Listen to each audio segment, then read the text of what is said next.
पढ़ रहे हैं अपना सामाजिक विज्ञान का क्लास 6 का लेसन नंबर 4 जिसका नाम है पृथ्वी के प्रमुख परिमंडल। तो आइएगा प्यारे बच्चों शुरू करते हैं। आप पिछले अध्याय में पढ़ चुके हैं कि हमारी धरती ही एक ऐसा ग्रह है जहां पर जीवन संभव है। जानवर अर्थात मनुष्य सहित तथा पेड़ पौधे धरती पर जीवित रह सकते हैं क्योंकि यहाँ पर जीवन के लिए आवश्यक तत्व जैसे भूमि, जल तथा वायु उपलब्ध है। अतः यहाँ पर 3 बड़े परिमंडल हैं जो कौन कौन से हैं? स्थलमंडल, जलमंडल और वायुमंडल। ये क्या है प्यारे बच्चों? हमारे 3 परिमंडल। वह क्षेत्र जहाँ पानी, वायु सहित भूमि या ये तीनों परिमंडल एक साथ होते हैं उन्हें क्या कहते हैं? जैवमंडल। तो आइए प्यारे बच्चों इनको एक एक करके हम समझते हैं। सबसे पहले देखते हैं स्थलमंडल। पृथ्वी का ठोस भाग क्या स्थलमंडल कहलाता है। इसमें पृथ्वी की ऊपरी चट्टानों, मिट्टी की परत जिसमें खनिज लवण पाए जाते हैं वो होती है। स्थलमंडल पृथ्वी की परपटी और ऊपर आवरण की बनी हुई ठोस परत है। भूमि के बड़े भूभाग महाद्वीपीय तथा छोटे भाग द्वीप हैं। महाद्वीप आप पहले पढ़ चुके हैं कि विश्व में 7 महाद्वीप हैं। अपने आकार के अनुसार ये क्रमशः इस प्रकार है। तो देखते हैं महाद्वीप 1 by 1 जिसमें पहला है एशिया। यह सबसे बड़ा महाद्वीप है। संपूर्ण भूभाग का 1/3 भाग इसके द्वारा घिरा हुआ है। यह महाद्वीप पूर्वी गोलार्ध में स्थित है। भूमध्य रेखा, कर्क रेखा तथा आर्कटिक वृत्त इस महाद्वीप से होकर गुजरते हैं। एशिया को यूरोप से यूरोल पर्वतमालाएं अलग करती हैं। यूरोप और एशिया जुड़कर यूरोसिया बनाता है। यूरोप प्लस एशिया क्या बनाता है प्यारे बच्चों? यूरेशिया। नेक्स्ट है महाद्वीप अफ्रीका महाद्वीप। एशिया के बाद यह दूसरा बड़ा महाद्वीप है।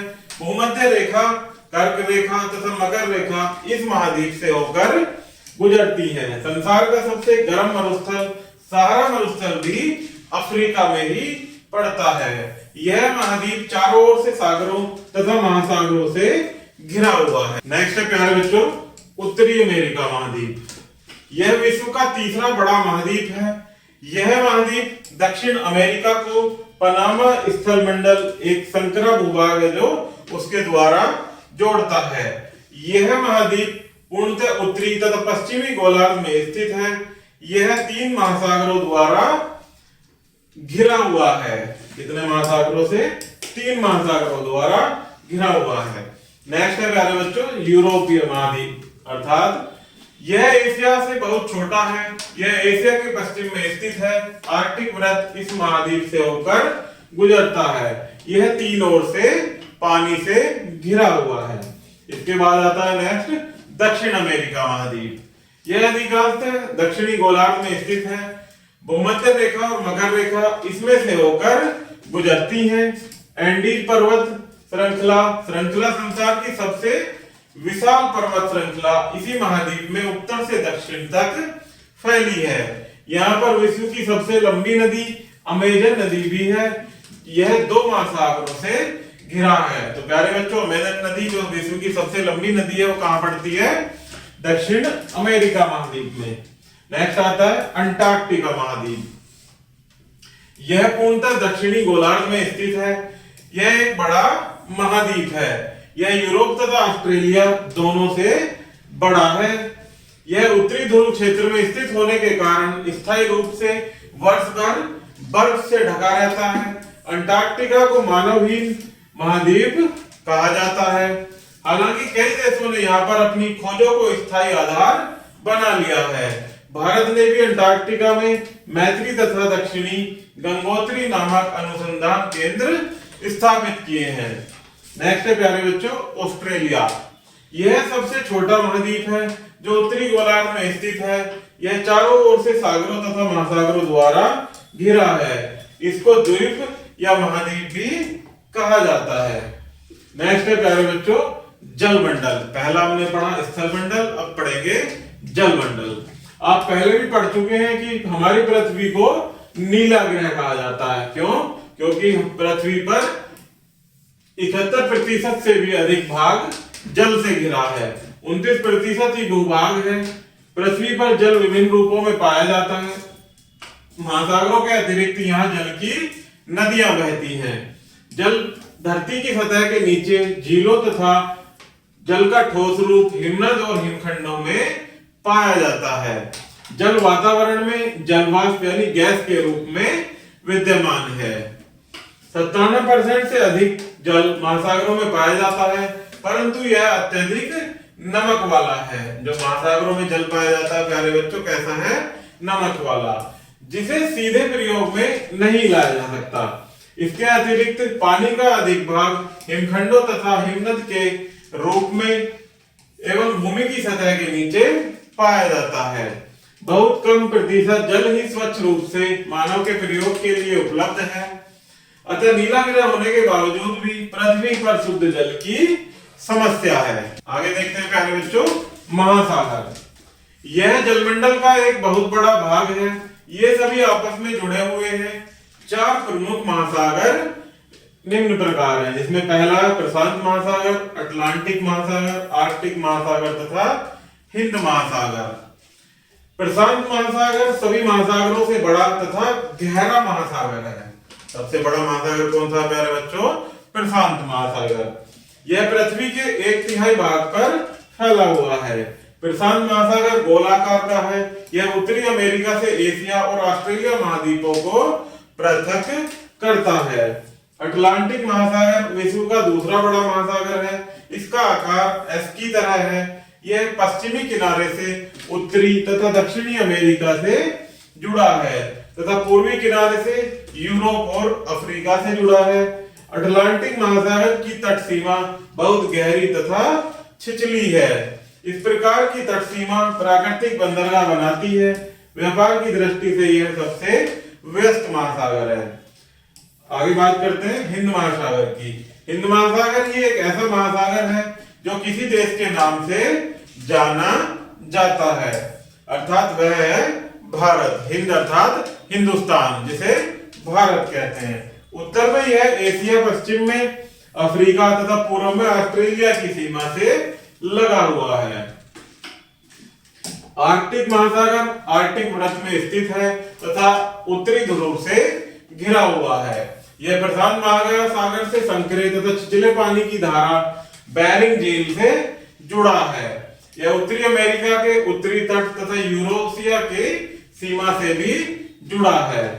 सागर तथा महासागर हमारे लिए बहुत उपयोगी है।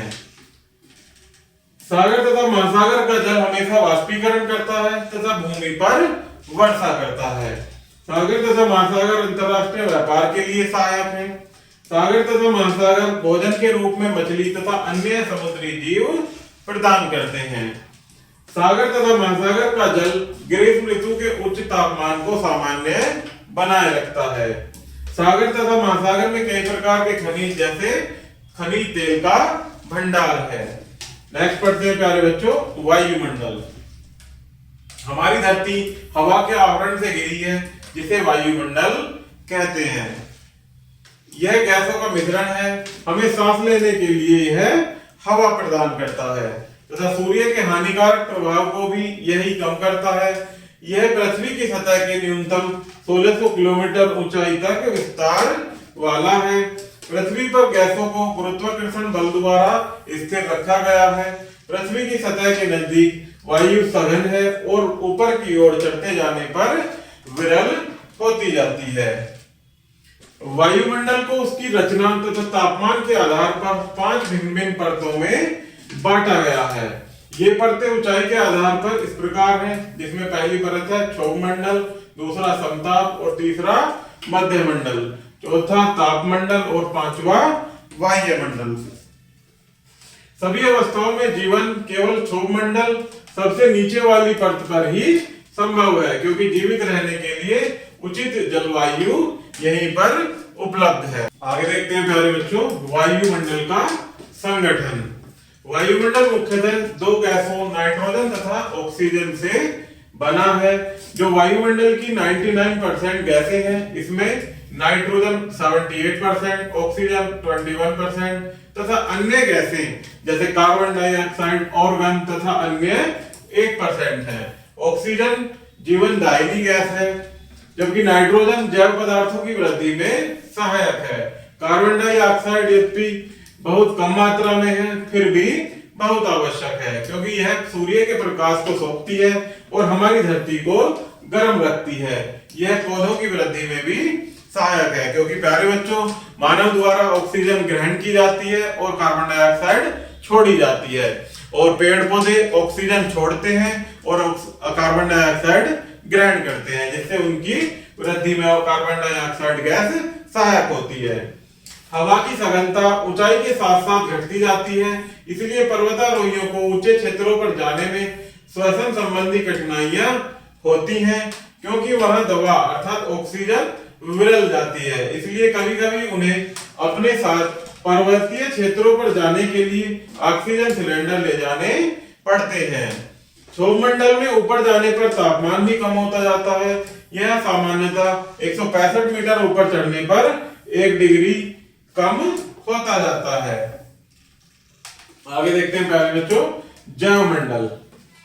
जैवमंडल भूमि, जल तथा वायु को परस्पर जोड़ने वाला बहुत संकरा क्षेत्र है। अनुकूल दशाएं रहने के कारण इस क्षेत्र में सभी जीवधारी, विभिन्न प्रकार के प्राणी और जैव पेड़ पौधे पाए जाते हैं। जैवमंडल में रहने वाले प्राणियों को वनस्पति जगत और जंतु जगत में बांटा गया है। जैवमंडल में लगभग 1 लाख प्रकार के जंतु पाए जाते हैं, जो भिन्न भिन्न आकार के होते हैं। कुछ इतने छोटे होते हैं कि इन्हें सूक्ष्मदर्शी द्वारा देखा जाता है, तथा कुछ विशाल स्तनधारी भी पाए जाते हैं। पृथ्वी के तीनों परिमंडल एक दूसरे पर निर्भर हैं तथा आपस में जुड़े हुए हैं, जिससे तीनों परिमंडलों में संतुलन बना रह सके। परंतु कभी कभी मनुष्यों द्वारा तथा प्राकृतिक आपदाओं द्वारा इस प्राकृतिक संतुलन में बाधा आ जाती है, जो जीवित प्राणियों के विकास में बाधा उत्पन्न करते हैं। जब इनके जुड़ाव में प्यारे बच्चों बाधा उत्पन्न हो जाती है, तो यह जीवित प्राणियों के लिए बाधा उत्पन्न करते हैं। उदाहरण के लिए, अपनी आवश्यकताओं को पूरा करने के लिए पेड़ों को काटना तथा खेती के लिए भूमि से वृक्ष हटाना। इन कारणों से भूमि की ऊपरी परत की भी क्षति हो रही है तथा ढलानी क्षेत्रों से भूमि खिसक रही है। इसी प्रकार प्राकृतिक आपदाएं जैसे भूकंप द्वारा पृथ्वी की सतह पर बहुत से परिवर्तन होते हैं। हाल ही में सुनामी के कारण अंडमान निकोबार के कुछ क्षेत्र पानी में डूब गए। कारखानों के अपशिष्ट पदार्थ, कूड़ा करकट आदि नदी के जल में मिलकर जल को प्रदूषित करते हैं। इससे मानव जीवन भी अत्यधिक प्रभावित होता है। सड़क पर चलने वाले वाहन, कारखाने, कोयले से चलने वाले कारखाने इत्यादि से निकलने वाला धुआं वायु को प्रदूषित करता है। वायु में कार्बन डाइऑक्साइड की मात्रा बढ़ती जा रही है, जिससे हमारा पर्यावरण असंतुलित होता जा रहा है। अतः हमें प्राकृतिक स्रोतों का प्रयोग विवेकपूर्ण तरीके से करना चाहिए। जो हमारे प्राकृतिक स्रोत हैं प्यारे बच्चों, उन्हें हमें बहुत ही सावधानी के साथ प्रयोग करना चाहिए, जिससे स्थलमंडल, जलमंडल तथा वायुमंडल के परिमंडलों का परस्पर संतुलन बना रहे। आगे देखते हैं प्यारे बच्चों, कुछ मुख्य बिंदु दिए गए हैं, इनको हम पढ़ेंगे और आप इनको याद भी करेंगे। जिसमें पहला पॉइंट है कि पृथ्वी के 3 परिमंडल हैं, जिनके बारे में हमने अभी पढ़ा, स्थलमंडल, जलमंडल और वायुमंडल। नेक्स्ट है जैवमंडल, भूमि, जल तथा वायु को जोड़ने वाला बहुत ही संकरा क्षेत्र है। नेक्स्ट है विश्व में 7 महाद्वीप तथा 4 महासागर हैं। पृथ्वी को चारों ओर से घेरने वाला वायु का गैसीय आवरण वायुमंडल कहलाता है। वायुमंडल कई गैसों जैसे नाइट्रोजन, ऑक्सीजन तथा कार्बन डाइऑक्साइड का मिश्रण है। नेक्स्ट है तीनों परिमंडलों के बीच एक संतुलन बना है, परंतु मानव क्रियाओं तथा प्राकृतिक आपदाओं के कारण यह संतुलन बिगड़ता जा रहा है। तो प्यारे बच्चों, इस प्रकार से हमारा ये लेसन यही समाप्त होता है। आशा करता हूं कि आपको यह वीडियो जरूर पसंद आई होगी। धन्यवाद।